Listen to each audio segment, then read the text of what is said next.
Good evening, everyone. Happy Monday. It's your boy Kevin Thornton. You have tuned in to the Wellness Architect Show. Today is Monday, March 23rd, 2020, and it's a very rainy day here in the ATL. Um, we got a great show today. Matter of fact, it's very timely to what is everything's going on. I want to thank Lois for getting this extraordinary guest for me today. So I'm not gonna go into it too much for me. I'm gonna throw it straight to Lotus with her word today, so we get started. Lois, how you doing, man? Hey, I'm doing great. Good to see everybody. Thank you for our supporting, um, just our folks that support us Monday in and Monday out and all through the week. We thank you. We are happy that you're here. And our word of the day is stress. Stress. Do you know the different types of stress that we as adults deal with? I bet you do. But do you know the type of stress that our children deal with? How do they navigate from day to day, especially in the wake of what's happening globally? A lot of times when we have stress, we have external stressors and we have internal stressors. And stress is something that can cause a myriad of things to occur. But one of the things that stress can cause, it can cause people not to get ample sleep. It can also cause people to have problems with high blood pressure. Even people who have medical issues, they can also have a level of stress that can heighten the medical issues. So today, we're going to just give you that tidbit about stress because we're going to move right into the discussion with our guest. And if I may, let me say, she is phenomenal. Today, we have Melissa Ross here, and she's going to tell us some more about stress. And she's here to support us through the mindset coaching that she does. She's a mindset coach and she's a children's yoga coach. She teaches children's yoga classes and she helps children and their families navigate through stress, anxiety, and depression. So if you would help me welcome Melissa Ross, straight out of Canada. Hey, Melissa, good to see you. Hi, thank you so much for that great introduction. It's so great to be here. Thank you for having me. My pleasure. My pleasure. So I know that you have been super busy. You've been flying all over the country, speaking here and there, and helping so many families just help their children overcome stress and anxiety and depression through yoga. So I'd really like to kind of find out a little bit more about that. But of course, well, I'm hoping that you know, we are also side by side with Kevin Thornton. He is the spin doctor, so he knows a lot about relieving stress. But we're going to put some little stress droplets on you tonight, Melissa, so you can take the reins and tell us about how stress works in our lives and how we can overcome it, but how you help people to overcome. Absolutely. If I may, I'll start off with how I got involved as a mindset coach. Yes. It's an incredible story. I've been doing this for a few years now, but I've been teaching children's yoga for, oh gosh, a long while, about 5 or 6 years. I've been practicing yoga for 21 years. Wow. And back in 2008 when my daughter was born, 2011, sorry, not 2008, that was my son. 2011 when my daughter was born, I suffered postpartum depression and severe anxiety, and it was a 2.5 year long journey to recover and find my life again, find my place with my kids and my husband again, and get back to work. And once I went through all of that and grew and went through all of that recovery and took all of the steps and learned all of the strategies that I needed to learn to become healthy again and grow, I really it had me sitting back thinking, there's a am I meant to do? How, how should I be helping people and helping children? And I had really been I'd been helping with my children. I had been volunteering at my son's school and I was loving working with the children. And I had been practicing yoga for such a long time, and I decided to put my two loves together. And I certified as a children's yoga instructor, and then got my adult certification as well. And I founded Breathe With Me Yoga. And we started small, and now I have three wonderful instructors that support me and help teach. I'll give a shout out to Isabel, Nancy, and Lauren. They're incredible women, incredible instructors. And I'll tell you what I found when I got into my yoga classes with all of the kids. We started out small, and we had small class sizes, 5 or 6 kids at first. Yes. And as we got moving and growing, we grew to 15, 20 kids in the class. And I do cap it at 15 kids now because I like that kind of one-on-one attention that we can give to the kids. But we had grown to 15, 20 kids in the class. And I was finding that one-on-one connection that I really had with those kids was being lost once we had so many kids in the class. We were still giving our all, and we were still giving wonderful classes to all of the kids and teaching wonderful lessons, but it was hard to have that one-on-one connection. It was hard for them to find that faith and that trust and confide in us off to the side, because we were having a lot of people who had anxiety and were having bullying issues at school, and they were confiding in me. So that was starting to drop off. And I really did some soul searching about how I could reach kids and how I could help them and their families in a better way. And that's when I certified as a mindset coach and started working with children and their families. And I find both of them so rewarding. It's rewarding to be in a class with all of those students and laughing and jumping around and moving our bodies in a positive way. But it's also so rewarding to be working one-on-one with children and their families. Wow, that's a lot. And thank you for sharing that, because I got to tell you, we often hear people say, when we do what we love and what we're passionate about, it will make way for the greater things in life that we're destined to do. So I love that you shared that story, because it's a similar story to what Kevin and I both have. We are doing what we love, so it's making way for the rest of our dreams to come true. And I like that you decided to dream big and not dream small, because that's super important. And I think, Kevin, when you started your journey to doing what you love, did you experience, any fear in that or any stress in that? I did. I just think because you working in corporate environment and you used to getting that paycheck every 2 weeks, and now you say, okay, I'm gonna jump out on my own, and everything is on me, and so that security blanket is gone. So now you're like, all the pressure's on you. Can I do it? So that's like the fear and anxiety that you end up having. But I had to quickly change that mindset in order to that fear and anxiety will block any blessings that's coming your way, because you feel like you're not worthy of having this blessing. So, yeah. Exactly. And I love that you said it's the mindset, because it is really all about what we think about of ourselves, what we think we can become from where we are today, and also what we believe we deserve. Because I think you said that too. And I also experienced the same thing when I went from this quote unquote what we think is a secure paycheck, because it's really not a secure paycheck, over to transitioning to working for myself. And what I realized is, if we can run corporations for other people, we can do it for ourselves. But again, it goes back to mindset. So, Melissa, I know that you help people change their mindset. So my question to you is, why is a positive mindset, why is it so important right now in the wake of what's going on? Oh, wow. That's an incredible question. I mean, it's so important because our lives are changing. All of a sudden, Yes. people are teleworking when they weren't teleworking before. Some people are not able to work at all. They're home. They've gone from a working family to at home with children and being stay-at-home parents. And some people are in self-isolation and not able to leave their homes at all. I mean, that can really, if you don't have a positive mindset in place, that can really wreak havoc.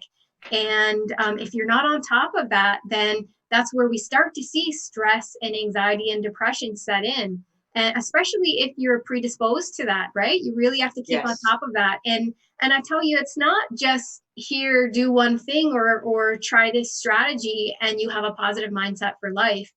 This is constant everyday work. Even those of us who have a positive mindset and have a high vibrational energy, we work on it every single day. It's our daily strategies that we use, and we work to hone in on that energy and keep our vibration high. And we use that self-talk every day. I mean, if a negative thought comes into my head, I'm in my head talking myself through that and using that self-talk to get rid of that negative talk, because I know what I put out into the universe, when I put that positive energy out to the universe, that's what's coming back to me. If I put that negativity out, then that's what's going to come back to me. So friends, if I'm sitting home thinking, oh my goodness, we're all going to get sick, we're all going to get this virus, what am I going to do when we're all down? And as parents, what am I going to do if I get sick and I have to take care of my kids? You're putting that negative energy out there, friends, and it's not going to serve anything. It's just going to come back back to you as that negative energy. So now more than ever is the time to keep positive,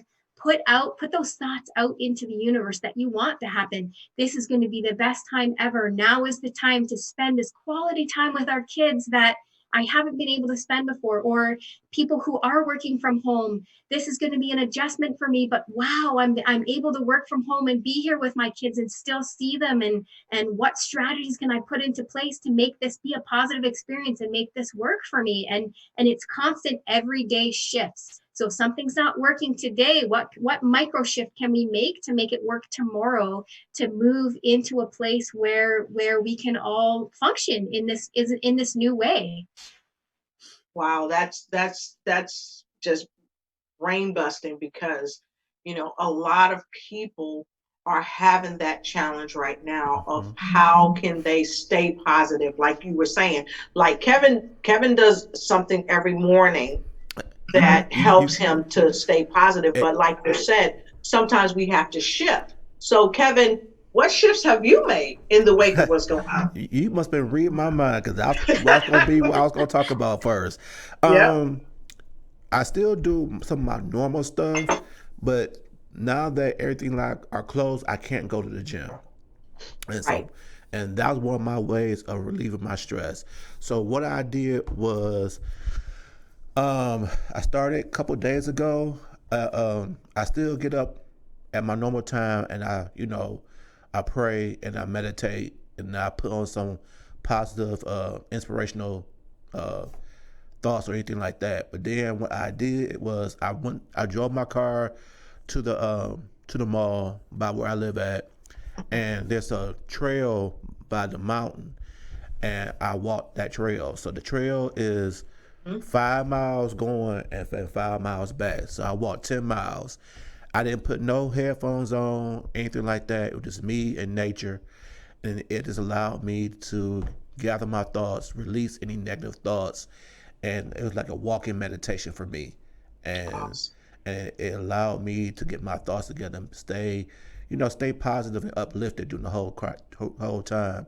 And this is what I've been trying to tell my followers that follow me on social media, is that we gotta look at it from a positive perspective. Nothing happens by chance or circumstance. This is supposed to happen, and we gotta look at it as this is an opportunity for us to positively create change in our lives that we probably couldn't have because we was too busy working.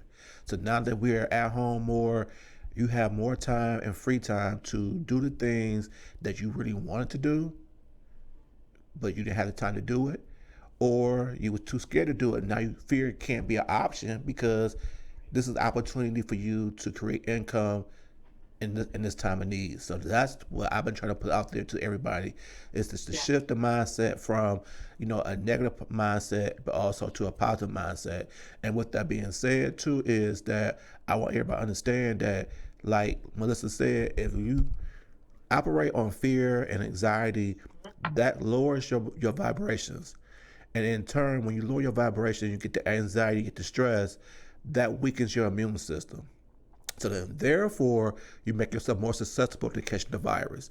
So you want to stay positive, and you want to stay upbeat, so your vibrations is up, and you won't lower your resistance levels. So back to you guys. Yeah, so I totally agree with everything you said. And I think another thing when it comes to mindset, instead of us saying, oh, because of the virus, I can't do this and I can't do that, I like to invite people to take this approach if it works for you. Because I'm home, it's putting less stress on my body. Yep. So I'm giving my body somewhat of a vacation from the hustle and bustle every day, especially for us that drive back and forth to work or those that take public transportation, because that's a hustle. So to help yourself change into a more positive mindset, I invite you to say, because of it, now I am doing this for myself. While I'm at home, I'm having somewhat of a body vacation.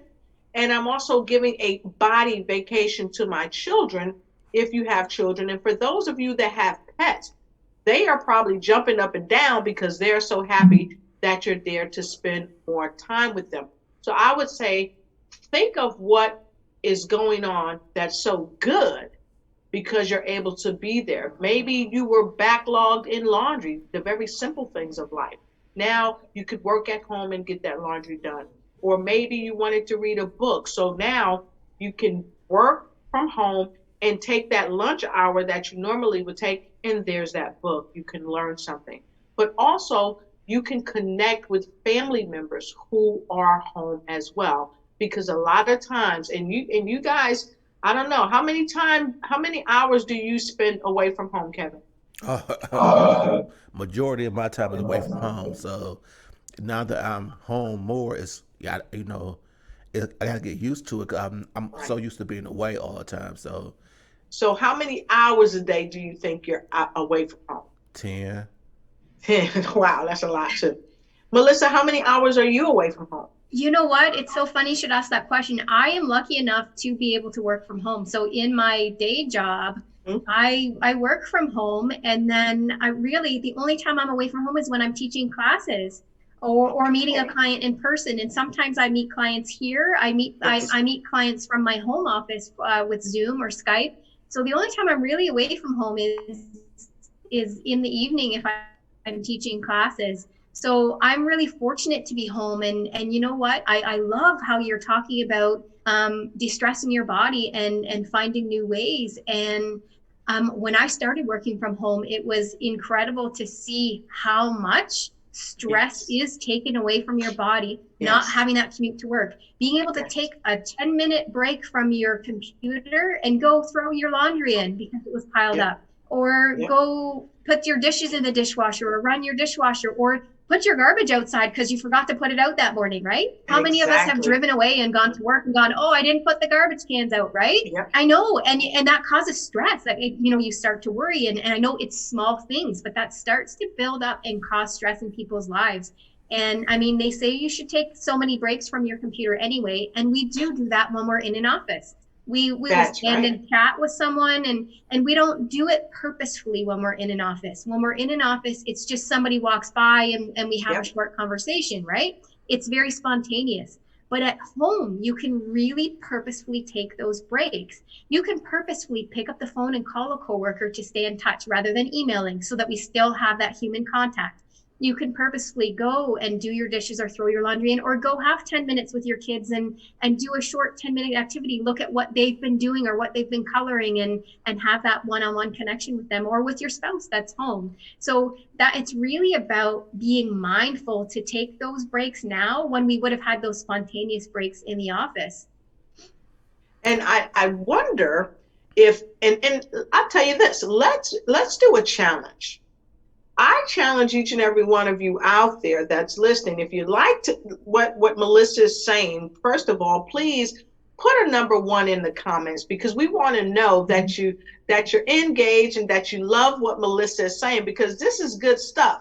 And you can put good stuff in the comments as well. And don't forget, like, share, and start a watch party. Tag somebody, let them know that we've got some great conversation going on here with Melissa Ross. But I wanted to challenge everybody that's working from home now. Take a check on your blood pressure. look at what your blood pressure is and keep a consistent watch on that. And if you've taken your blood pressure before you started working at home, kind of log that down and see what your blood pressure was like when you worked outside the house versus working in the home. Now, there are going to be some stressors in the home, especially for people who you have to work in order to get paid. There are some stresses, but be mindful. There are a lot of companies that are hiring people to work from home, and it has amped up. In fact, I got a message from Dr. Brooks today. Amazon is actually hiring people starting out at $17 an hour from the information that she gave me, um, for people who are working from home because they understand the need and they need to get orders filled as well. So I would challenge you to check your blood pressure. See if your blood pressure has gone down, because I know being in traffic can cause your blood pressure to go up. The hustle and bustle in the office, getting things in on a timeline, can be a blood pressure raiser. So I wanted to also say, Melissa, you work with the parents to have that positive mindset, to relieve that anxiety, but by identifying where it's coming from as well, I believe. So, how do you help people identify where their stress and anxiety is coming from and still move them to have a great mindset? Yeah, absolutely. And mostly I work with parents to find out where that's happening in their children. So stress and anxiety, it's so easy in adults to see what the outcome is or what the physical release is, Yes. and then sit back and really talk it through, and adults can talk through what's going on in their lives and what they're experiencing so that we can come to the root cause. But kids, it's a little different. They can't express themselves with emotions and feelings in a way that adults can. They express themselves differently, and some of them can't express emotions at all in an understandable way to find out whether it's stress and anxiety. Kids will often display anxiety in ways that are in sadness or in anger. They'll be crying or they'll be screaming, but that's anxiety, and or it, not always, but that could be anxiety. And oftentimes we as busy parents will pass that off as behaviors. Oh, they're just acting out, they're in a mood right now, and we'll pass it off with a terrible twos or whatever it is, right? We'll pass it off as a behavior, but we really need to be mindful about what's going on in the child's life at that time, and what's happening, what's the conversation, or what's happening at that time when they start to cry, or when they have that anger, or when they start to hit. And sometimes it's just a withdrawal. It's a complete withdrawal. I mean, some kids with anxiety won't go to play dates. They won't get on the bus to go to school. They won't go to school, period. Right. So, I mean, obviously, we're not dealing with going to school right now, but some kids will retreat and be almost depressive, right? Under a blanket, on video games all day, not wanting to do anything as much as you try to get them to go outside for fresh air. Now, I mean, they're having feelings about what's going on right now. So some kids will turn to video games under a blanket in the dark, not wanting to come out, not wanting to talk to anybody, not wanting to call a friend on Skype or anything like that. And these are the types of behaviors that we need to watch for as parents and have those discussions to find out if it's anxiety and if it's something we need to be concerned about, or whether it's just, oh, while we're out of school, that I'm going to play video games all day for the next 3 days, because that can be an exciting thing for kids too, right? So Yes. that's where parents really need to have those conversations. And now most of us at home have that time to have those conversations and sit Yes. back. And what I tell parents is try to come from a place of love. So if Mhm. you're frustrated and you're stressed out, it's hard to come from a place of love when you're having a conversation with a child. I find even if I mean, we all do it. I'm a mindset coach, but I still get frustrated Yes. with my Mm-hmm. children. It happens, right? I'm a parent. So if I'm frustrated, I take time to reset myself. I actually have a 7-minute recorded meditation, and I will lay down on the floor wherever I am and do that 7-minute meditation to center myself and ground myself and find that calm. And no, I'll meditate in my head on this and say, okay, come from a place of love. What just happened? How can I come at this in a loving way? And then I go to my one of my children, whichever one it is that I'm speaking with, from that place of love to really understand where they're coming from and why it's happening. And usually I just say, do you need a hug? I start with that because most times kids open up and tell us what's going on Yes. just after you offer them a hug. You know, my daughter could be completely angry at something and slamming doors and being all upset, and as soon as I offer her a hug, she'll give me that hug and she'll cry and she'll say, this is what's going on. Yes. And it's really when we and I hate to say train, but when we really start doing those things with our kids, then they start to feel more comfortable sharing, and they start to understand how to talk about their emotions, and they start to become more aware of it themselves, and then it becomes an easier process as we practice and practice and practice. Right. But really the biggest thing is figuring out what those triggers are and whether or not that is anxiety or just childhood playing around, right? Yeah, yeah. I like what you just said. And it trickles into something else that I want to discuss with you. One, you talked about the importance of a positive mindset. And then you also talked about how to help identify different triggers and to identify when our children are under an enormous level of stress or having anxiety or even depression. And it trickles to this thing right here, Kevin. We've got those steps, but what do we do? Because I know Kevin, when he has a client, he's the king of cycle. I think I told you about that. He's the king of cycle.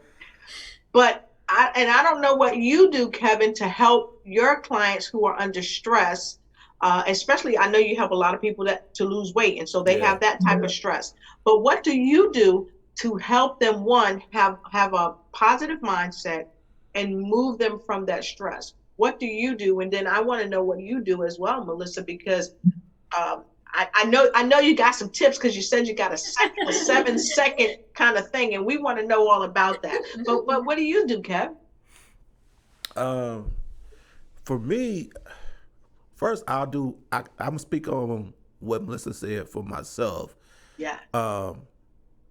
If I ever get angry, or when I do get angry, I do my best not to speak while I'm angry. So then, because like she said, that energy will come off and you get it right back. And so then you lose the dynamic. So I always try to do my best to come from a place of love. So if I know I'm getting angry, I'll just taper the phone call or taper the conversation until I could go and calm down and center myself. And then we'll revisit the situation at that time. So then that way I can express it in a loving way that person can receive it, understand why I was angry, but understand it, but I can say it in a more loving way instead of an angry way. And I think that if they receive it better, they know that what they did was wrong in my book, but they're not as defensive because I'm not angry. So usually I tell my clients that if they're under stress, they need to try to find a releaser for them. For me, it's exercise. For them, you gotta find out what helps you release your stress. Is it exercise? It's outside of eating and drinking, because that was some of the things that a lot of people would do is eat and drink to relieve their stress. Yeah. We gotta find other ways of doing it. Is it exercise? Is it meditation? Is it yoga? So I challenge everybody to find what works for them that's going to help them relieve their stress. And also the changing the mindset from a negative mindset to a positive, that takes constant work, because I think a lot of people is so set and ingrained on have seen everything from a negative perspective that you always have to try to challenge them to see it from a different perspective, and then try to ask them, why do you always see things from a negative perspective or a perspective of lack? There's not a lack of anything; it's an abundance of all things. So you have to ask yourself, and I always try to ask them to be introspective to see why are they looking at it from a negative perspective, and what harm is it to look at from a positive perspective. But I would want to hear from Miss Melissa, because that was my question, is what tips would you give people? Because I know a lot of people who who go to church, all that, and believe in the higher power, but when it comes down to their mindset, they're very negative or very fear based. So what would you do, or what would you tell those type of people? Yeah. Oh my goodness. Absolutely. And I'll tell you, the first thing I do is I start people on a gratitude journal, and it doesn't matter whether you are a child or an adult. Mm-hmm. A gratitude journal is one of the most important things, and it doesn't have to be huge. It doesn't have to be long, but my kids, every night before they go to bed, they write 3 gratitudes in their journal. And if their journal is missing, then they tell me 3 things that they're grateful for.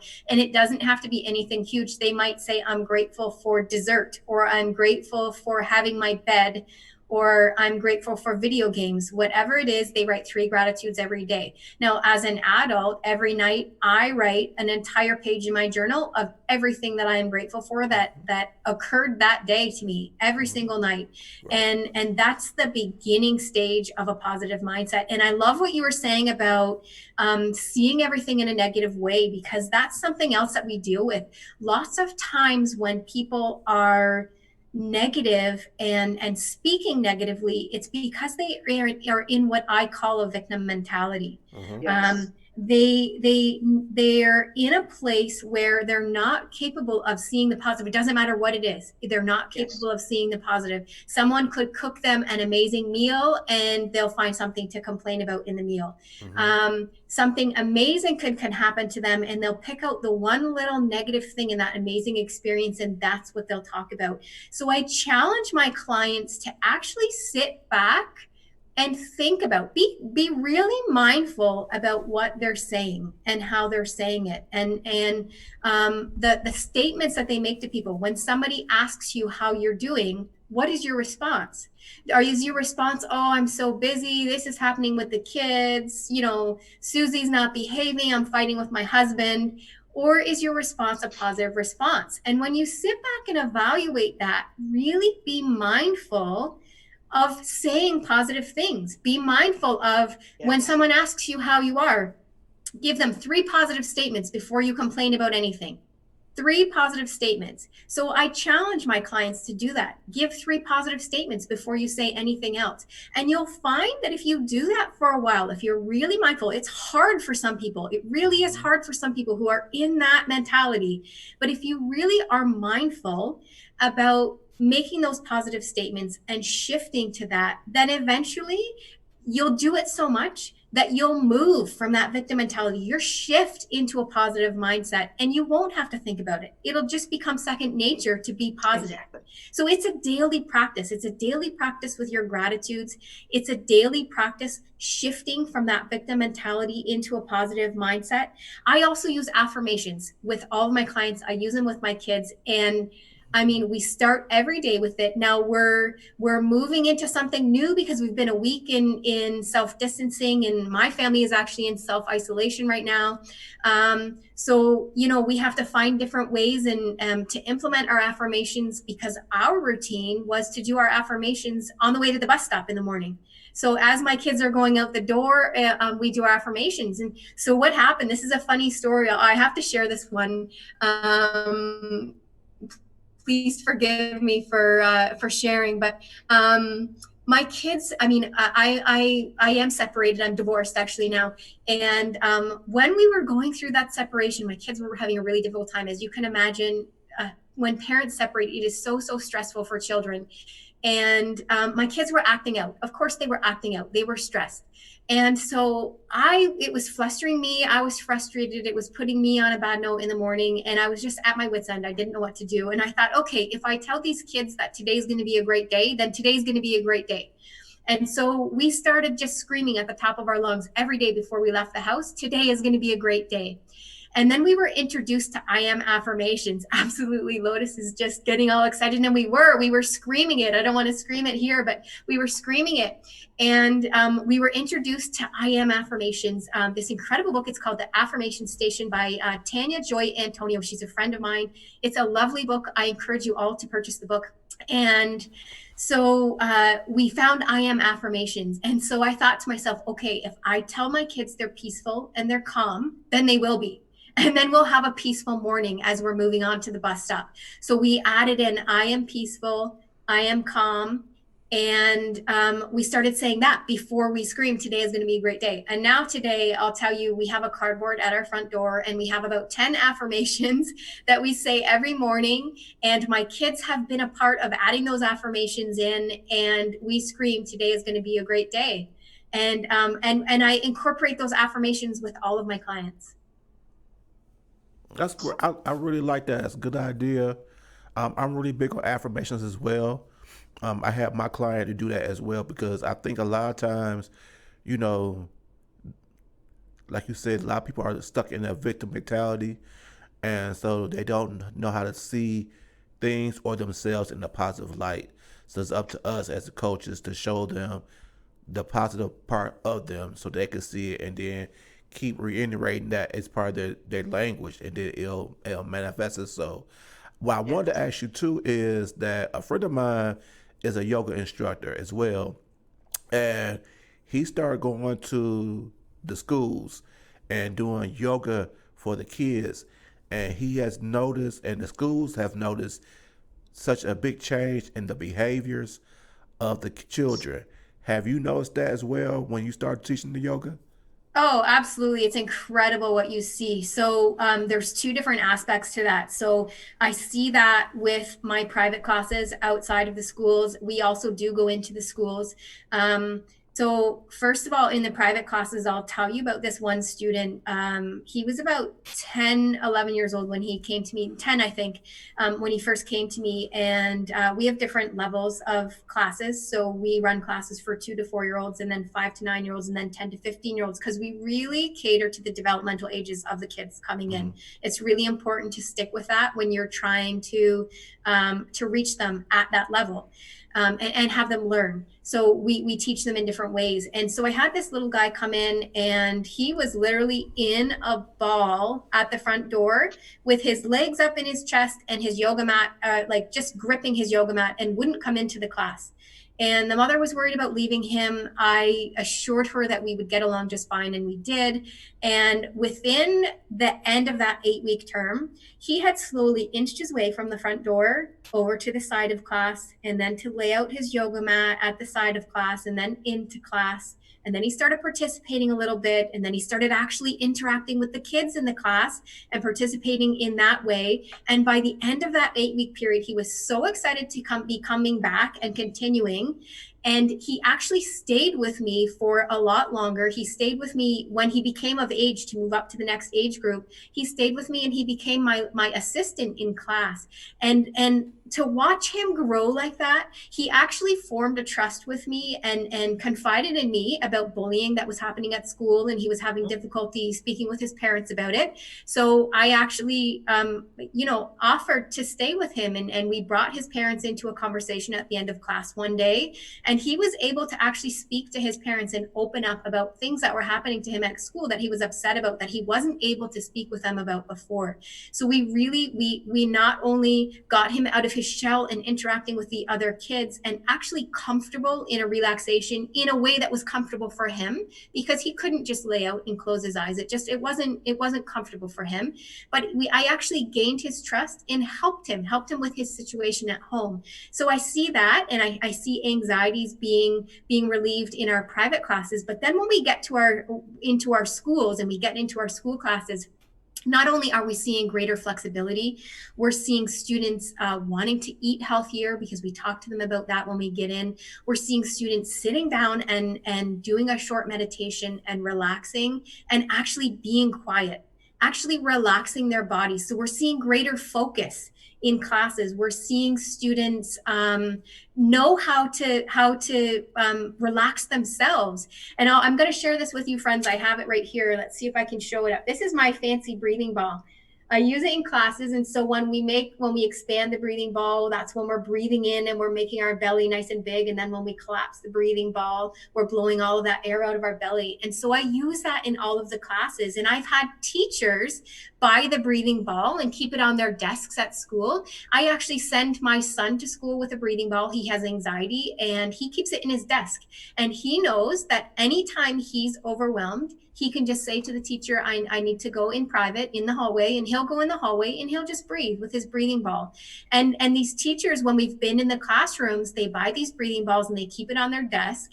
And they allow the students to just take a quiet moment to do that breathing with the breathing ball, to slow themselves down when they feel overwhelmed. And a lot of times it's a sensory overload too. It's an inability to self-regulate. Sometimes they're worked up, and sometimes anxiety comes out as being overworked and chatting away and not being able to regulate yourself and do your work. And that's just anxiety for whatever reason, for whatever's going on in their life. But if they're having trouble self-regulating, that's a strategy that can be used at school. I mean, I send them with other little strategies as well, little fidget toys as well that are approved by the classroom teacher that they're allowed to use. And sometimes it's just a matter of a child being able to use that fidget toy. But we find that by bringing those yoga classes into the schools, they're more open to those modalities and those strategies, to allow them to have a fidget toy, to allow them to do their breathing. And students are open to that. And I'll tell you, when a child lays down and relaxes at the end of class, they're better relaxers than adults are, by far. And when they lay down and relax their body and really are guided through relaxing each part of their body and sending love to each part of their body, man, I get them yawning. I get them yawning, laying down there. They don't want to get up. They just want to stay there. Some kids come in and they say to me, can we just do relaxation the whole class? It breaks my heart when I have some kids that come in, 8-year-olds come in and say, I'm stressed out at school. So this is just an incredible way to show kids how they can alleviate that stress. And tests, oh my goodness, when they're worried and nervous about tests, all they have to do is sit and do that breathing and focus before the test. And it teaches them to do that on their own when they're in the school system. I mean, I could go on for days about how important it is for kids and the many benefits that we see when we go into the schools. It's just so incredible. I'm so happy to be doing that. That's awesome. I remember I used to take my school age clients, I would take them out after getting the authority from the counseling firm that I worked with and from their parents. I would take them out to the gym because I just had such a great background in physical fitness and things like that. And I would teach them strikes and blows and how to release their stress. I would also teach them affirmations and also teach them about how to communicate effectively and positively, because it is so stunning and so troubling when you have an 8-year-old child tell you, Miss Lotus, I'm stressed. I'm so stressed. I'm depressed. When I was coming along, which wasn't long ago, right? We didn't hear that type of dialogue. Now, we probably were stressed and we probably did have some levels of depression, but not as chronic as we've been seeing it in the past 10 years or so. It's just overwhelming for our kids. And so it's great for them to have this yoga and to have the ability to do it, because what I was hearing you say through all of that is safe. The children develop a sense of safety, being able to do the practice like the young boy. He started out at the door, but the more he felt comfortable and the more safe he felt, he merged in. And it's the same thing with so many children, but it's the same with adults. Mm-hmm. So having said that, I want to thank you for that, because that ball is amazing. And a lot of times us clinicians, we have all types of stress balls and all that we share with our clients. But that ball right there for teachers to have in their classes where their children can use it, it sets a safe environment for the child to feel that, this is okay.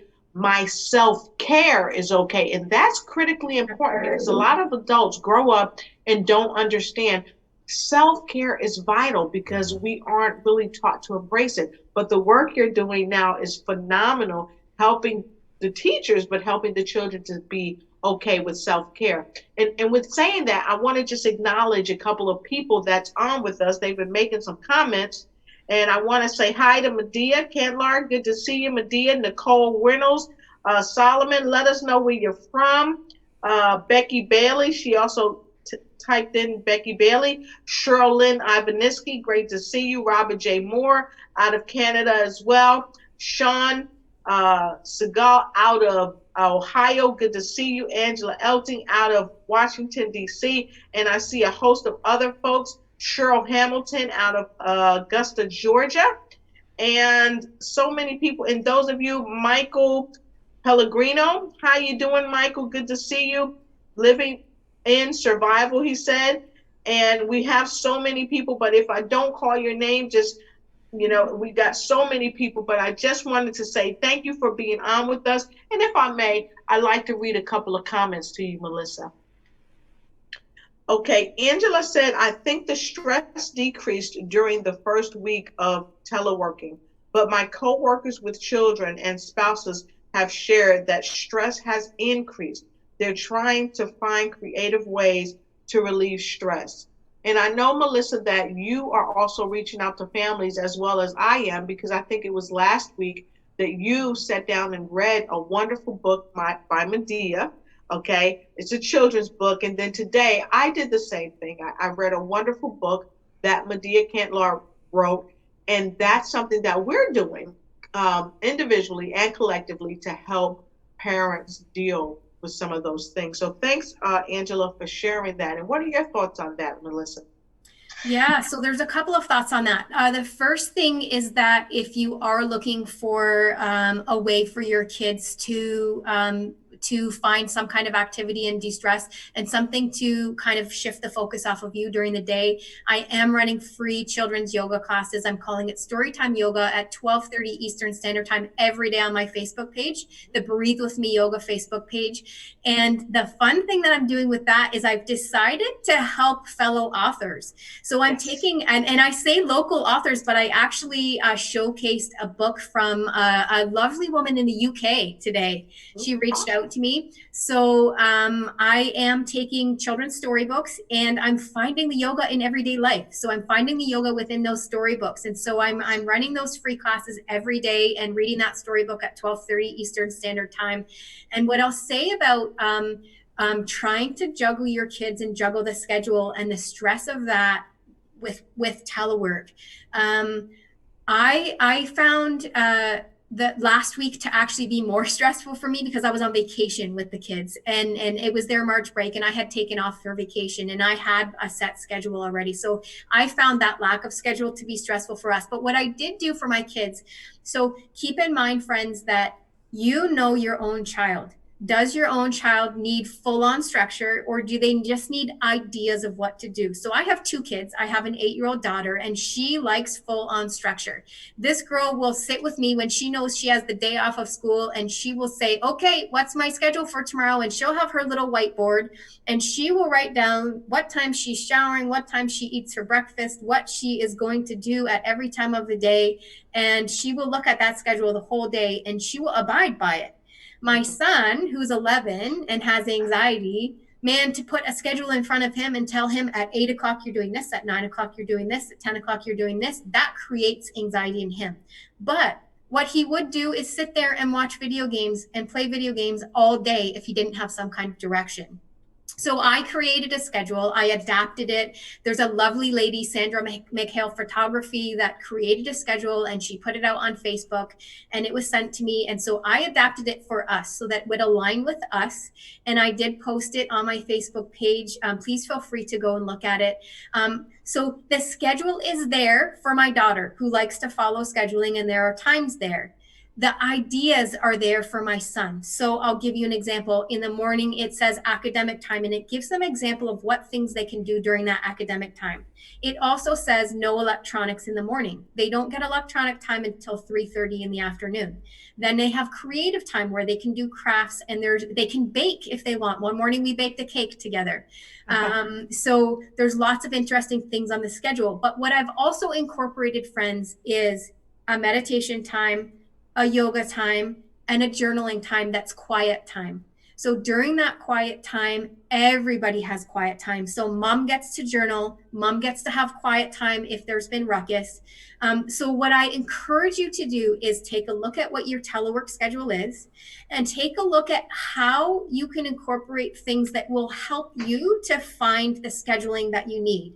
So say I work 7:30 to 12:30 from home. Okay. So 7:30 to 12:30 is my busy time where I need that time, and I need the kids to be able to do something that they're self-sufficient at.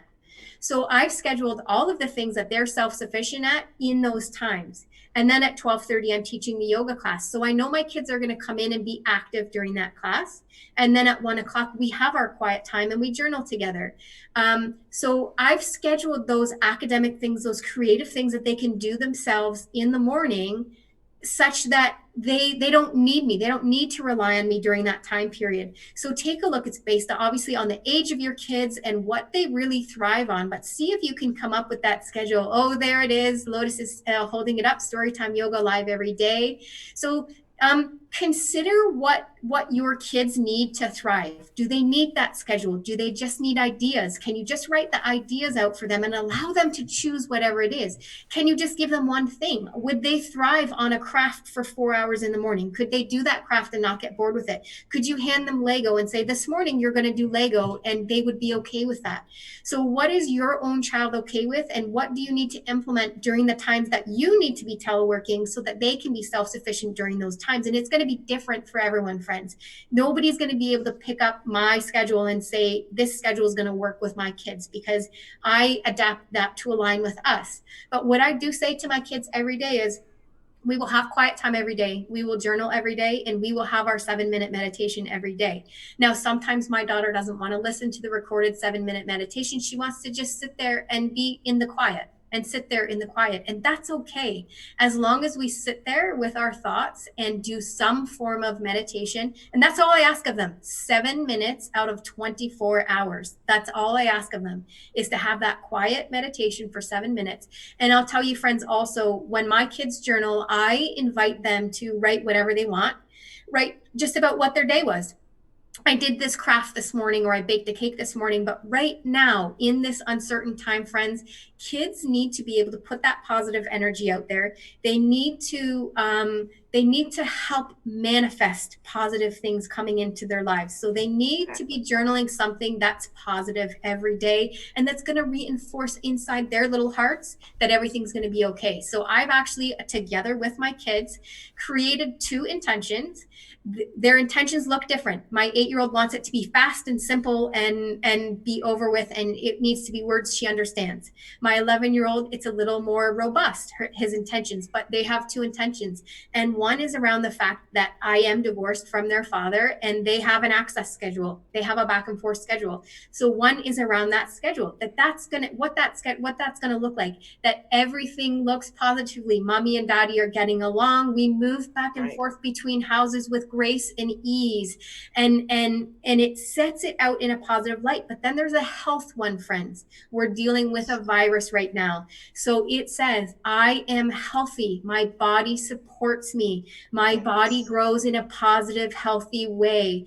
I eat healthy foods to boost my immune system. My immune system is strong. So it's a health one, and everybody should be writing that health one in their intentions right now. Everybody who journals, we need to be sending that positive energy out, that everything that's going to come to us is a positive, healthy situation, that we're boosting our immune system, that we're eating in healthy ways, that our body supports us. And so right now I have my kids writing those 2 intentions every day. And because those are the 2 things that are affecting them right now, the fact that they they don't know whether they can go back and forth. They're being held inside the house and away from their friends, and they need that to be a positive experience. And the fact that they don't want it, they're scared of the virus, right? They don't want to get sick. So those two intentions are right there for my kids in their journaling every single day during that quiet time.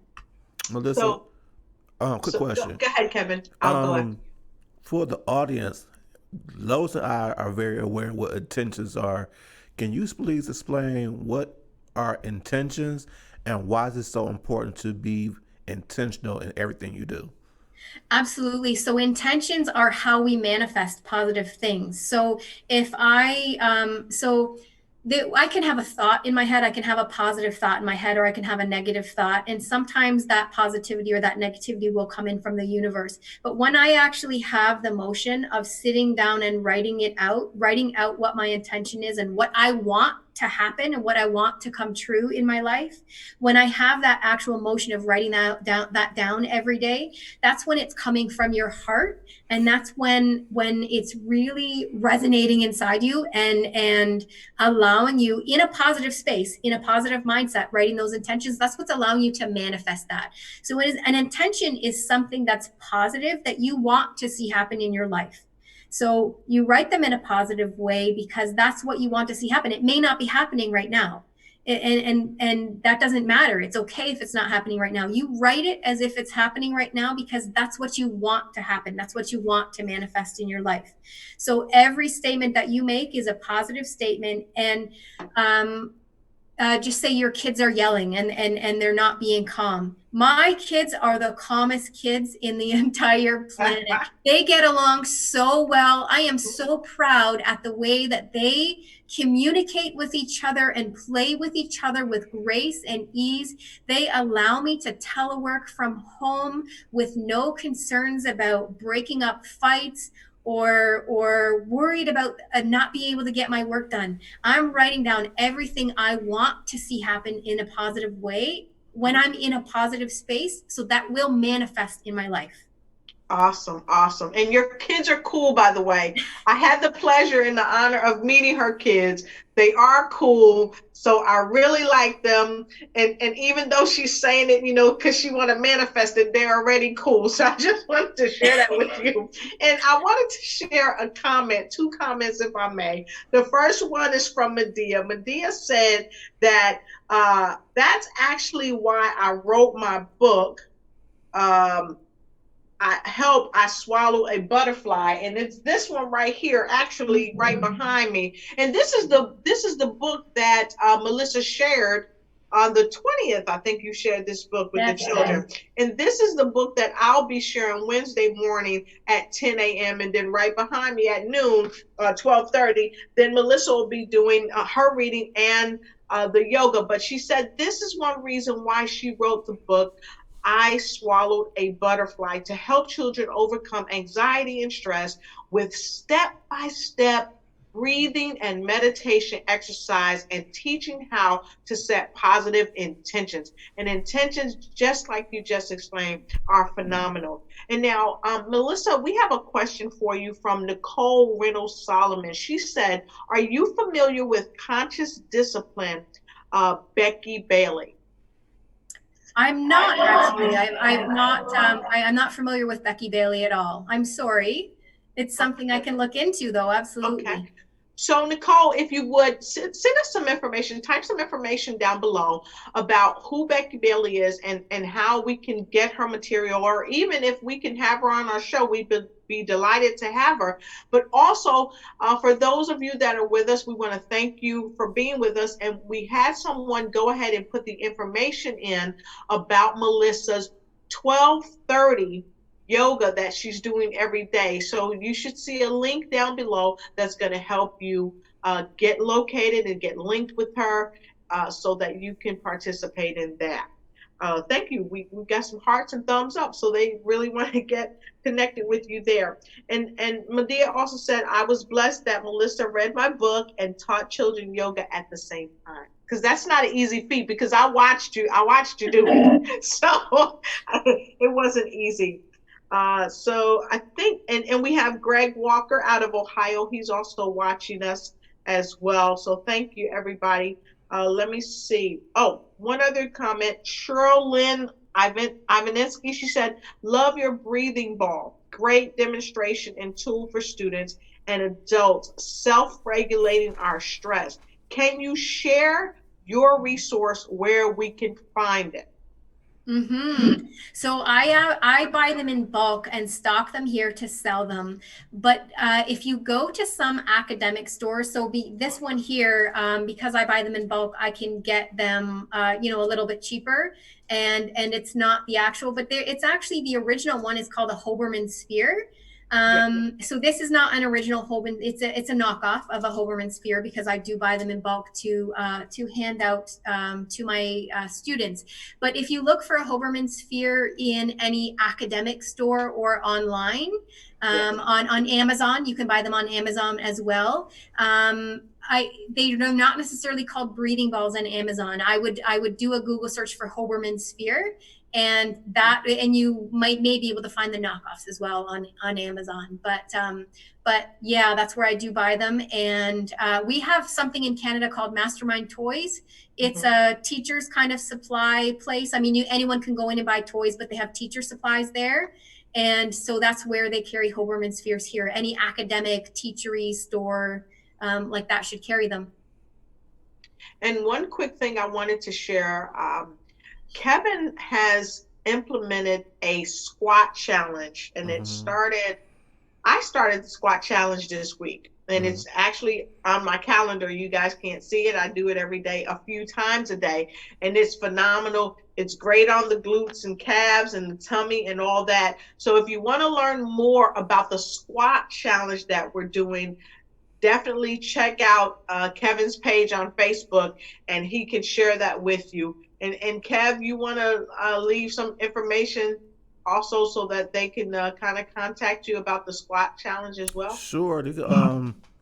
This hit me up on Facebook, and I will send you the full 30-day calendar on the squat challenge, so we could, even though we're quarantined right now, it doesn't give us an excuse not to exercise. So Yes.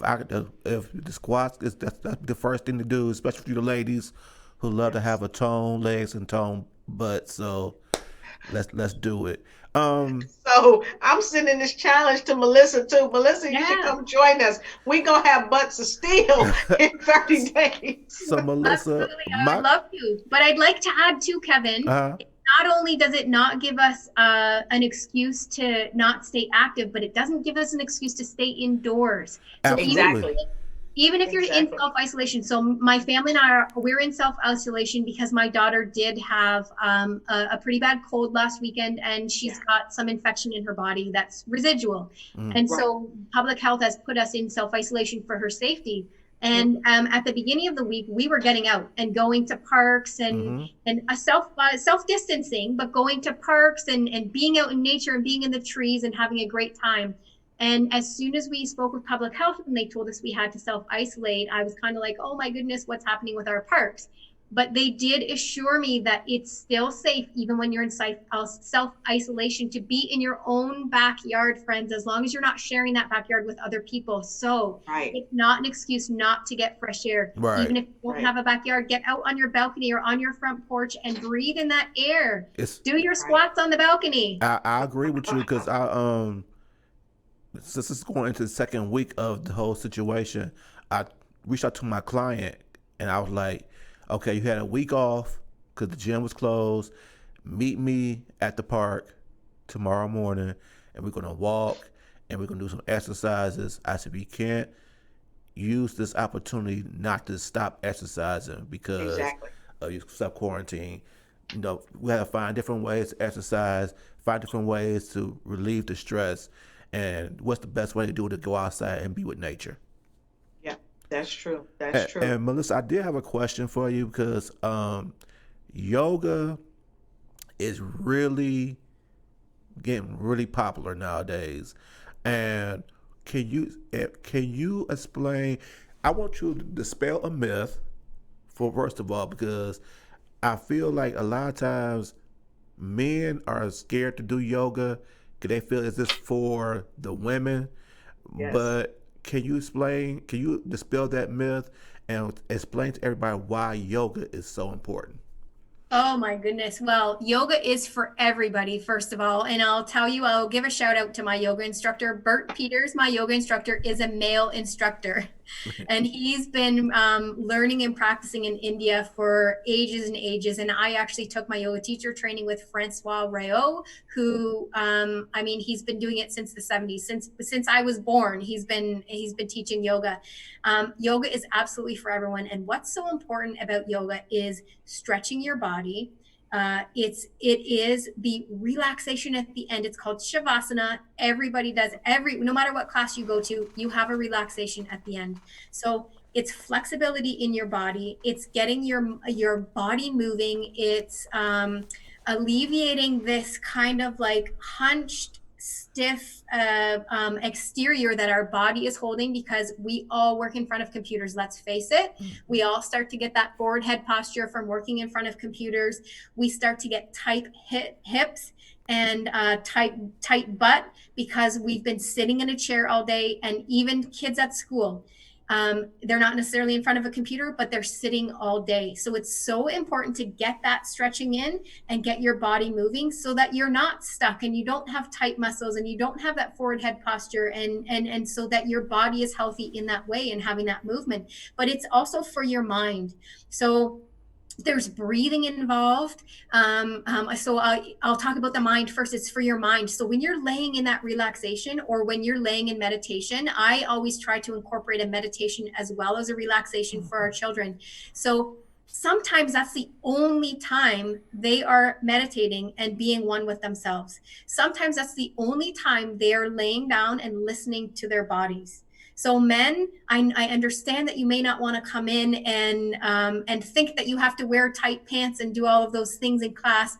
You can wear whatever makes you comfortable. Everyone can wear whatever makes them feel comfortable. Every body type can come in and do yoga, whether you're male or female. And I do have male clients coming into my classes. I have male little students. They're 11, 12 years old. My little 11-year-old does yoga. I have a little 11-year-old in one of my teen classes that has anxiety, and he is a dynamo. He's incredible. We have lots of boys coming into yoga class, and I'm telling you, hockey players, sports players, yoga is so key for you hockey players and you sports players, because it's going to stop you from getting injured in your sport. It's going to stretch you out in ways that you've never done before. It's going to stretch muscles that you've never stretched before, and it's going to keep you from getting injured in your sport, friends. There's a lot of NHL hockey players that practice yoga as well, because it keeps them from getting injured on the ice. Mindset, though, in your mind, the meditation and the relaxation at the end, how can you fix your body? How can you find out where the issue is in your body and where you're feeling off if you're not laying down and centering yourself and feeling your body? If we're running around in stress all day and we're sitting in chairs and we're not being one with our body, we don't know where the issues are. The minute you lay down and relax for even 5 minutes and visually go through all the parts of your body and scan your body and relax them, you will know instantly, I have tightness here. I'm having an issue here. I'm having pain here. And then you're able to better figure that out and do what needs to be done to fix it before it gets worse, before it becomes chronic. That is so, so important. So men, that's an important thing. But the breathing too, friends. When you go to, not necessarily in a kids class, because we're jumping around and we're moving quickly and we're having fun, but when you go to an adult yoga class, you'll listen and you'll hear that they are giving breathing cues, while especially in like a vinyasa flow, they're giving breathing cues as you're moving through the poses. Your breath is becoming one with you as you're moving through those poses. And it's really important to have the proper breath cycle, just like at the gym, when the trainer tells you to breathe in when you're doing a certain movement and breathe out. Same thing with yoga, same thing with Pilates, wherever you go. Your breath is moving you along in those movements. And when you become one with your breath like that, you'll realize, you'll recognize that your breath is connected to you. Your breath is deeper. You're not breathing shallowly anymore. And even when you sit down in most meditations, they start with breath work. I start every single children's yoga class with that breathing. And the way my little trick to get the kids to breathe a lot is everybody has a turn with this cool breathing ball. So we're all going to take 3 breaths with this cool breathing ball, but we're going to help our friends too, and we're going to breathe with them too. So all of the kids are like, oh, cool, I only have to take 3 breaths, but they're actually breathing with all of their friends. So we breathe a lot at the beginning of class, and that breath is what brings us into sharing. So I'll show you another little trick with this breathing ball too, just to move off topic there for a minute. When I breathe in and breathe in all of that air, I can think about whatever's frustrating me and I can breathe it out into the ball. And then when I'm done with that ball, I can toss it up in the air to my friend beside me, because it's my friend's turn to breathe next. And all of that frustration and all of that worry will go up into the air. And I don't have to hold that frustration and that worry anymore. And that leads us into trusting conversation after we do our breathing, where all of my little friends in class can share what they were thinking about and frustrating things that might be happening at school. But the caveat to that is that they also share a positive. One thing I might be frustrated about, but also one thing I'm excited about. And that leads into some really great conversation in our classes. So yes, yoga is for everybody, Kevin. I encourage all men to go out into yoga, and you don't have to know how to do everything. You don't have to be flexible and move in every way. You don't have to wear tight yoga pants to do yoga. Be comfortable. There are props in yoga classes. There are blocks, there are blankets, there are straps, there are bolsters, and those props are used to help you get into those poses so that you get the most benefit out of them. You're not expected to be the most flexible person on the planet. That's why we're all there, to become more flexible. Well, I've got two things I'd like to acknowledge. Thank you to Mr. Pellegrino. He made sure he put in there about the Facebook Breathe With Me. So thank you, Michael Pellegrino, for putting that in. And then Angela Elting, she put in the affirmation station. Thank you so much for putting that in so everybody can get that. And Nicole, thank you for sharing with us that Lakeshore might sell them online. So thank you so much. I appreciate it. And Medea, she said, thank you, my beautiful souls, for this, for all this great information. Please keep safe, sending blessings of love and light your way. And so this is a question that I have for you. And I think many people have this question, Melissa. When I started doing yoga, one of the things that I realized is that the average person, including myself, we don't know how to breathe. We don't. But yoga, with doing it, it helps you over time learn how to breathe. Because I love what you said, that we have to understand that we can be and are one with our breath. But so many times people are afraid because they feel like, well, I don't know if I could get into that position. I don't know if I can breathe right. So what would you say to them, the folks who are afraid, one, that they can't get into the positions, and two, that they don't know how to breathe right so that they can move into the positions? Well, what I say to those people is that I ask you to trust your teacher. Whatever teacher you're going to, however you do your research and choose your yoga instructor, I ask you to trust in your teacher. Trust in the fact that your teacher is going to modify those poses for you. And if they don't offer you a modification, then speak up. Speak up in class. Have the courage to speak up, even if it's just before class, to let that teacher know, I have a bad knee or I have a bad shoulder. Can you please make sure that you give adjustments for that if you're shy about speaking up in the middle of class? But you'll find that most yoga instructors are so approachable. And so, I mean, this is the nature of our business. We're here to help, right? So they'll be guiding wonderful souls, all yoga instructors, when you find them, because they wouldn't be in this business otherwise, right? They're here to help. So either before class, let your yoga instructor know that you're having those issues and you're having those concerns, or speak up in class and say, I'm having difficulty with that. Can you show me how to modify it? And trust in your teacher that they're going to give you those breathing cues as well. And if you're having difficulty breathing, sometimes it's funny, we'll go into a spinal twist in class, and people will say, oh, I can't breathe there. And well, if you're in a spinal twist and you're twisting your belly, well, you're not really supposed to be able to breathe deep when you're there. So that's okay. So sometimes it's just a reassurance that, okay, that position that you're in, that pose that you're in, it's okay if you're in shallow breathing there, because you're in a position where you can't breathe deeply there. So trust in your teacher, trust in yourself, speak up when you're not sure about things, and speak up, come out of a pose if it's hurting you, and ask for a modification. Trust in both your teacher and yourself. Awesome. That's awesome.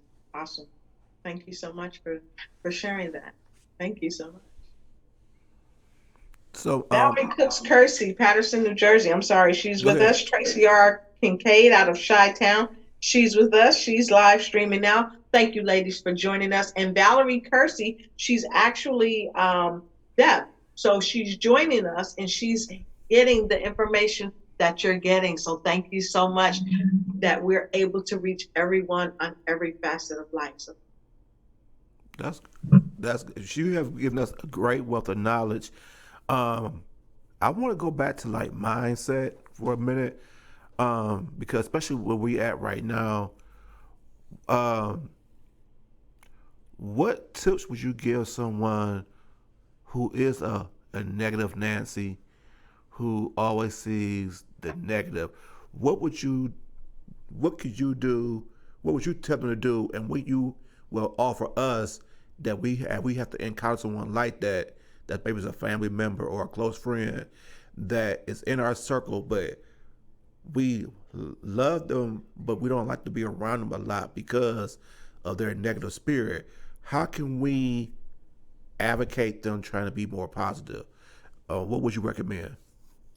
Well, so first off, in dealing with family members who are like that, and advocating, the only thing that we can do is deal with our own behavior. We can't tell other people how to react or how to speak about things. We're not going to change people if they don't want to change. They have to be willing to change that. So it does no good to try and tell people you're in victim mentality. You need to change that. Okay. So what we can do is we can try and redirect them. If they say something negative to us, we can try and find the positive in it and redirect. So if you ask them how they are and they say, oh, my leg hurts and I have to go to the doctor again, and I'm so busy with work and I might be laid off next week, you can redirect them in, oh, I'm so glad that you're going to the doctor to get that figured out. I know that together you'll be able to find a solution. I'd love to talk to you more about that. Is there anything that I can do to help with your leg? I would love to help you find a solution for that to help. Oh, I'm sorry that you might get laid off next week. How can I help you? Do you need some help with your resume? Where can I direct you to move forward and find something new? Is there something that you're passionate about that you would love to do? So you can redirect their conversation in a positive way. Now, if they don't take to that and they don't move forward with that, then there's nothing you can do about it. That's all you can do is redirect. But what we can do, especially with kids, it's harder with adults. And I want to remind you that it's okay if we have to take a step back from family members because they're negative and they're affecting us. You can't feel guilty about that. We all have to, they say that you're the sum total of the 5 people around you, right?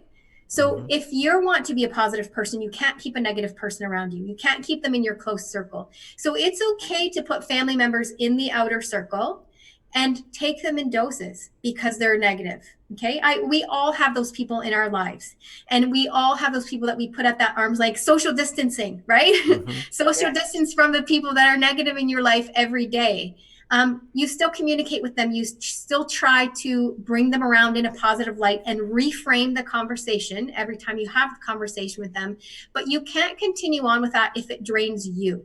Okay. Right. So you can only give of yourself so much. So don't feel guilty about having to distance yourself from that or having to let those people go. If it's a friend in your life and you have to let that friendship go in order to protect your energy and your positive outlook, that happens. You'll find your tribe. You'll find the positive people that you should be surrounded with. So I want to encourage you not to feel guilty about having to let that go and having to walk away from it, because we can't help everybody. We can't change everybody. We can try, but we can't change everybody. So when we're dealing with, say, younger family members like children, and I'll be open. My 8-year-old daughter has a negative attitude sometimes. I know Lotus said this. She met my kids and they're wonderful, and they're absolutely incredible kids. They do their journaling. For the most part, they are positive, upbeat, happy kids. But sometimes my 8-year-old tends to go to the worst case scenario and tends to be in that victim state. And what we do is I first address that. I pointed out to her. I let her know that that's coming from a victim state. Okay. I let her know that if she thinks people are talking about her and she's angry because she thinks I just said something mean about her, that's her issue inside of her. She's bringing that out onto everybody else. We're not talking bad about her. She's forecasting that out and sending that out because there's something inside of her. So let's talk about what's inside of her that makes her afraid of that thing happening, of that bad thing happening, and let's deal with that from that root cause. But if she's being negative and just constantly negative, one after another, I say to her, you know what? Let's talk about the things that you've just said. And I repeat those things to her and I find out how she feels about those things, how she feels those things look and portray to other people, to adults or to other children around her. Would she want those people saying those things to her or reacting that way to her?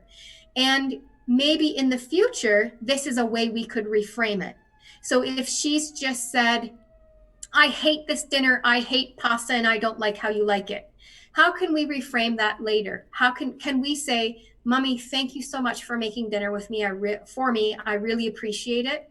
I'm not sure that I like my pasta this way, or I'm not sure I like this kind of pasta. In the future, could you maybe make me this kind instead? So she's still allowed to express her feelings, but she's expressing it in a positive way. And lots of times with kids, with adults too, they don't understand how to express it in that way. And that's why they're in that victim mentality. They're in a low vibration and in a negative energy, and they're not capable of responding in that way. So sometimes it's a matter of doing that educating with our young ones, and letting them know that that is down in a negative energy. It was a negative statement. And how can we reframe that moving forward? You can still express yourself, but reframe it in a way. And obviously we can't distance ourselves from our children, but we also do have to remember to protect our energy from our children. And so when we meditate every day and when we keep that high vibe, I smudge with sage as well and Palo Santo in my house. And oftentimes if my kids come into the house from school or wherever and I feel like they're negative, I'll smudge them. I'll smudge them right down. I'm like, get that negative energy out. So we obviously we can't distance ourselves from our children. We can't put them out at that, 6 feet away, but we can protect our energy from that energy. So meditating brings us into that high vibration so that when we are in front of our kids, we're in that high vibration and we're not giving that energy to our kids. We're able to deal with it in a loving way.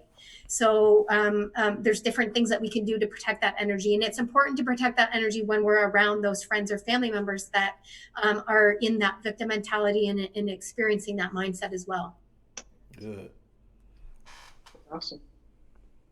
Any questions, Lotus? No, I was thinking about what you guys were saying in the victim mentality. I think we have to be very careful when we allow ourselves to fall into the victim mentality because it, like you said, it purports lack. And the big thing that I hear is it disenfranchises us and it disenfranchises our thinking because then we oftentimes we look at ourselves as the victim and then we start playing this record over and over in our head. I'm a victim. I don't deserve this. Right. Maybe mommy won't make the pasta this way if I ask her to make it. If I say, well, mom, I really, I appreciate it, but I don't care for it. Could you make it a different way? But this different disenfranchised thought is saying, well, you don't deserve to have it that way. So why should she do it for you? So we don't even go the extra mile to even ask. And we get so discombobulated, we can't even put our thoughts together to be able to frame it in such a way that it's palatable for someone else to receive it in the love that we should actually have it wrapped in when we offer it to someone. Even if it's something that we don't really care for, we can say, I really appreciate you for doing this for me. And although it didn't resonate with me as much as I would have hoped it would have. I sure would like to try it again, but maybe if you add a little butter to it or a little pepper or salt, maybe it would really spark on my palate and I could enjoy it more. Because when we start from a full heart of love, this is what I've learned. It causes us to move in the mindset of abundance. Mm-hmm. And when we move in a mindset of abundance, we are not at lack for not really caring for what's been presented, nor is the giver at lack for giving something to us that we may not care for. But when we move in the frequency of love and in that abundance, guess what? It is more than enough. I can ask that person in love because they have more than enough to respond to me with. There are options. And I think we have to be very mindful of how we feel. We have to think about what it is that we're thinking about because whatever we're thinking about often is the trickle down effect from from what we feel and also how we feel. So I think that's great what you shared, very very positive. And I think Absolutely. And remember, sorry, and we have to remember too to when that's brought back to us, when we notice that somebody's reframing, that we answer that in a loving way, right? exactly, So we need to exactly, remember that while we want that person to speak with us in a positive light and in a different way, we need to meet that with a loving answer in exactly, response and not be frustrated and not be, well, now I have to buy new pasta, right? So we have to put that back, right? Because sometimes as busy, yeah, that's what's going through our head. I just bought this yes, pasta and now I'm going to have to run out and buy new pasta or, throw this out or whatever, right? So yes, we have to remember to meet, and I'm not just children, but adults yes, too. We need to remember to exactly, meet that in a loving way because exactly, that's what's helping that person come around and know that, yes, they are worthy. You're telling that person at that yes, point, Right. yes, you've you're come in worthy. that positive way and you are worthy, right? And I'm Right. going to do that for Yes. you because you're worthy. And it all goes back to what we've all said earlier. It's the frequency that we put out because it's going to come back. If you put out that frequency that is lacking in love, that lacking in love is going to come back to you. So it's important. And I'm happy that you said what you said, Melissa, not just children, because a lot of times parents have the do what I say, not as I do mentality. You want to tell me to lead with love, but when you're communicating with me, you're not leading with love in what you say, but you want me to reframe what I'm saying. So I think there's a mutual respect here Mm-hmm. that's going on too, that parents also have to understand that they have to be accountable for the behaviors and the love or the lack of love that they send to their children, that they Mm-hmm. put in the universe, because the children become a mirror image of the behaviors that we display or don't display. Well said, Lois. Absolutely. Well said. Yeah, I'm so glad you said that on a couple of levels because the first thing is that if we're in victim mentality, our kids are going to grow up in victim mentality. They're Okay. going to learn that from us. Yep. So often I see kids, I have them come in, they're in that negativity, they're in that victim mentality, and I'll have a parent come in and say, they're full of anxiety and I don't know why they're acting this way and they just need yoga. And then the parent will continue to have a conversation with me, and I will be sitting there going, okay, mom needs to get into yoga too, or dad needs to get into yoga too, because I know why the child is acting this way, right? Yeah, I'm not pointing any fingers, nobody. I know. But right, we're teaching this to our kids. So if we're not acting in love back, right? Yes. If we're in that victim mentality or in that negativity, how can we expect our children to be in that mentality? Exactly. And when you talk about mutual respect, I love that you said that, because that my children and I have that. We have that mutual respect, and we talk about respect a lot in our household. We talk about how some words are not respectful, some things to say or do or actions are not respectful, but not only to your adults, but to your peers. Maybe that's not a respectful thing to say to your friends at school. How do you think that made your friend feel? Do you think that people want to be friends with you if you treat them that way or say those things to them? Would you want to be friends with you if that was said to you, right? And in giving space, we ask for space from our children sometimes too, right? We need to give the same space in return. So I have a setup with my daughter. If she's overwhelmed and frustrated and she doesn't know what to do with that, instead of getting angry, she excuses herself to her bedroom. And when she's ready to talk about it, she invites me into her room. I don't go in there and bother her about it until she tells me she's ready. Sometimes if dinner's ready, I'll go in and say, dinner's ready. Are you ready to talk now? And sometimes she is and sometimes she's not. But I give her that respect in return so that she knows that that's appropriate. That's an appropriate thing, to have that respect back and forth. Whether we're talking about child and adult, adult to adult, or child to child, we all need to have that kindness and show that respect for each other. I concur. And I have a situation like that as well with my nieces and my nephews, and as well as my great nieces and my great nephews. I'm very close to them, and I have one niece in particular that she's been going through some things, and she hadn't been contacting the family as much. But like I share with my family, I'm not going to run her down. I'm not going to say, hey, you need to call me, because see, I'm like the other parent to my nieces and nephews in many cases.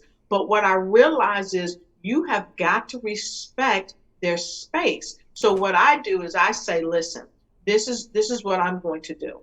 You know how to contact me if you need me, or if you have a state of emergency, you can contact me. And I don't care if I haven't heard from you in a week or two or a month or whatever, because the love is still there. Right. But my thought process is this.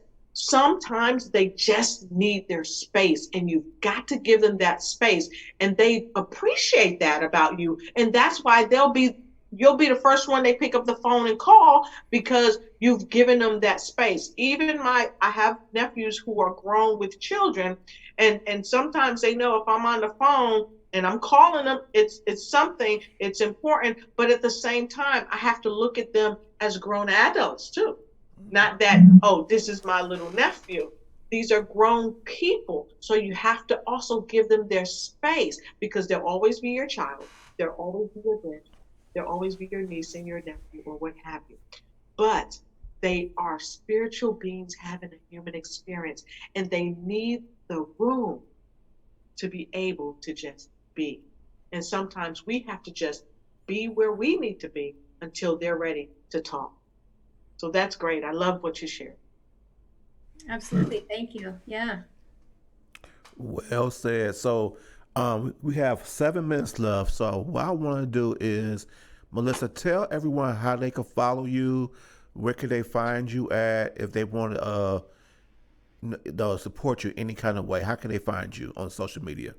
Absolutely. So I have 2 Facebook pages. One is Breathe With Me Yoga, and that's where you will find the free children's yoga classes every day right now at 12:30 Eastern Standard Time. You can reach me at Breathe With Me Yoga on Facebook, on Instagram, on LinkedIn, on our YouTube channel. Those classes will be replayed on our YouTube channels. They'll be there. You can also reach me for any mindset coaching needs at risetowellness.com. So that one is Breathe With Me Yoga on all of those, and breathewithmeyoga.com, breathe with an E. And then for any coaching needs, Rise to Wellness. So Rise to Wellness on Facebook, LinkedIn, YouTube, on Instagram. You can also reach me at my group, which is my group for Rise to Wellness. It's called Mat Chat. I run Mat Chat every Thursday night at 8 p.m. Eastern Standard Time. And Mat Chat is really incredible because I am sitting talking about positive mindset and all of the incredible things that are happening in our lives from my yoga mat. So I sit down on my yoga mat in my living room once a week, and we talk about, we have a theme and we talk about everything that's going on. And I invite people to come in and watch and ask questions live, and I'll answer your live questions when we are on Mat Chat. And so the website for that is rise2wellness.com. And if you'd like to reach out to me, you can reach out to me through Messenger on Facebook at Breathe With Me Yoga or rise2wellness.com. I actually also have a freebie that I'd like to give everyone today. If you go to freegiftfrommelissa.com, Melissa is Melissa, freegiftfrommelissa.com, there will be 3 video downloads for you. So you just type in your email address. There's 3 free video downloads there. One is talking about anxiety and depression in kids and what you can do to identify that and alleviate that. One is an introduction to positive mindset and gratitude. And the other is talking about depression, how to identify depression, and a few tips on a few strategies that you can do right in the immediate time to help with depression.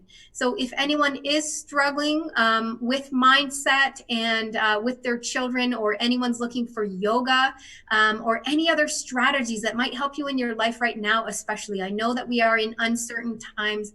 I'd be more than happy. Please reach out through my websites or through Facebook. You can send me a direct message in Messenger. You can email me at melissa@breathewithmeyoga.com or melissa@rise2wellness.com. There's lots of places to touch base with me. Please do feel free to use any of those modalities to touch base. Well, thank you. And like I told you earlier, now I want to give you free reign to say whatever's on your spirit. So the floor is yours. Thank you. Whatever's on my spirit, I'll tell you, Kevin, what's on my spirit right now is kindness. And I've talked about this before. I've talked about, seeing just some negativity and bashing on Facebook and on social media and all of that kind of stuff. And, now is the time in these uncertain times. Now is the time to find the kindness and the love inside our hearts. Now is the time to help our neighbor. Now is the time to reach out to your family and your friends and make sure they're okay. Now is the time to really make sure that those social connections are there, that we're bonding with our kids, that we're spending time with them, that we're taking care of ourselves, that we're implementing that self-care. Now is the time to find the kindness. Now is the time to obviously social distance, but find other ways to be kind. Go and drop off things to your neighbor. If you know that your neighbor is isolated, drop something on their porch. Buy some flowers and leave it on your neighbor's porch. Leave it on your mother's porch. Leave it for a friend. There are lots of ways to show your kindness, lots of ways to get your children out in the neighborhood. You can drive by in your car to a friend's house and hold up a handmade sign just to make their day. That's what's on my mind right now. Let's be kind. Let's reach out to our friends, our family, our neighbors, and let's help everyone through this. And, I really I want to send love and kindness to all of those people that are on the front line. Okay. We have frontline workers in hospitals. We have doctors' offices open. We have people working in supermarkets and in pharmacies. We have people working on the front lines at our borders. Let's send them our love and kindness. Let's send them our appreciation. Words can make a huge difference. Send a loving message to those people. I was just online on Facebook the other day, and the Niagara healthcare system has set up an amazing message where people are leaving thanks and messages of kindness for all of those people that are working in the Niagara healthcare system, so that at the end of their long day, their stressful day, they can sit down and read those encouraging messages of hope. So, a shout out to all of those incredible people who are really putting their lives on the line for all of us, to keep all of us safe. What's in my heart right now is love and kindness. I send it out to all of you. And I just hope that we can take this time to reset. Our planet is resetting right now. Mother Earth is resetting and finding a way to heal. Let's all reset and find a way to heal and find a new normal. find that peace, find the way that we can live a life without stress and a life with kindness and positive mindset. Because now's the time, friends. This is when we've been given an opportunity to reset. Use the opportunity, plant your seeds of healing and growth, and find a way to reset and change your mindset, shift your mindset, and shed your love and kindness to everybody. Thank you so much. That was amazing. Miss Lotus, what's your Lotus parting? Rashay Ignites Life Coaching and Consulting. You can find me here every Monday, 7 p.m. Eastern Standard Time, 9 p.m. Eastern Standard Time, right next to this phenomenal host, Kevin Thornton. That's right. You can also find me on Facebook Live, Lotus Rashay. And join me Wednesday. If you have a young child that wants to hear this book that I'm going to be reading, by all means, send them 10 o'clock in the morning, Eastern Standard Time. I'll be there. Okay. And don't forget to join me on my Facebook Live, Lotus Rashay, Facebook Live. But most important, the last thing I wanted to say is I want to give this shout out to Melissa from Tracy Ark and K. She said, I like that. You'll find your tribe. And also Angela Elting also put in www.freegiftfrommelissa.com. So look down in the link below and you'll get that free gift from Melissa. And also Takako Matadara has tuned in from Japan and she's wanting you to know that she's here. And Angie said, awesome, sharing kindness to the community. That's just awesome. Thank you. Thank you, ladies. No, it was a blessing to have both of you all on the show today. Melissa, you are a great special guest today. You really touched us with your words and your thoughts. And I hope what you said to everybody today resonate with their spirits and they go out for the rest of the week in an act of kindness, creating a positive mindset and knowing that this is going to create a new normal and this new normal is going to be in a positive manner that's going to shape their lives for the betterment of themselves. For me, I just want to say thank you all for joining our show. Thank you for all the support. We're getting more and more viewers each and every week. We becoming more international with Japan, Canada, Africa, Italy. All these people coming in and watching our shows. So we greatly appreciate you guys and the support that you are giving us. And it does not go without being gratitude from us. With that being said, I just want everybody to go out with a positive mindset for the rest of the week. Get some fresh air, exercise, do those squats. Yes, ma'am. And special note, Grant Dury from Australia, Chikako Suzuki from Japan, and Ken Suzuki from Japan. Just got this note. Wanted to let you know that they heard every word that you said, Melissa and Kevin. So thank you so much. Thank you. With that being said, thank you for watching the Wellness Architect Show. Until next week, be great, be authentic, and we're out. Peace. Night. Thank you. Thank you.